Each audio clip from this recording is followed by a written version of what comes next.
Sa punto pong ito, makakausap naman natin si Ginoong Mario Palafox, ang weather forecaster ng Pag-asa. Magandang umaga po sa inyo, Sir Mario. Ano na ho ang latest? Opo. Sa ngayon po, nagpalabas po ng red rainfall warning ang Pag-asa. At ang mga areas po na naapektuhan ng red rainfall warning ay ang Metro Manila, Bulacan at Rizal. Ang orange warning naman po ay nakataas sa Laguna, samantalang ang yellow warning ay nakataas sa Cavite, Batangas at Quezon. Sir Mario, bumagal daw po ang bagyong Mario. No? Ano ho ang magiging epekto nito? Does it mean na magkakaroon pa tayo ng matagal-tagal na pag-uulan dito ho sa ating bansa? Bumagal po siya pero bahagya lamang po. Ngayon ay tumatakbo siya ng 22 kilometers per hour mula po sa 24 kilometers per hour kagabi.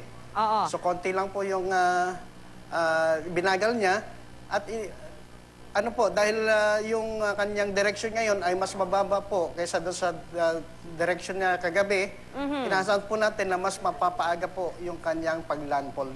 Okay, pero sir, ang sinasabi, Sabado daw baka wala na ito. Tama ho ba yun? O mas tatagal pa ho ba? O mas bibilis ang pagnanatili ng bagyo dito sa ating bansa? Inasahan po natin na pag ito'y tumama po ng kalupaan, ay bahagya po siyang babagal.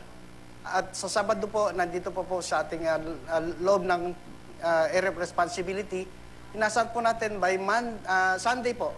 Wow, Ito'y makakalabas na po ng ating Philippine Area of Responsibility. So in other words, sir, sa panahon hanggang Sunday, no, ay magiging maulan ho ang ating mararanasan pa rin sa maraming bahagi ho ng ating bansa. Ganun ho ba? Opo, inasahan po natin na patuloy po yung kanyang pag-ibayo sa ating habagat at magpapulan pa po ito ngayong weekend. Alright, maraming salamat po Sir Mario Palafox, ang weather forecaster naman ng Pag-asa. Tungkol pa rin po sa update na yan sa Bagyong Mario.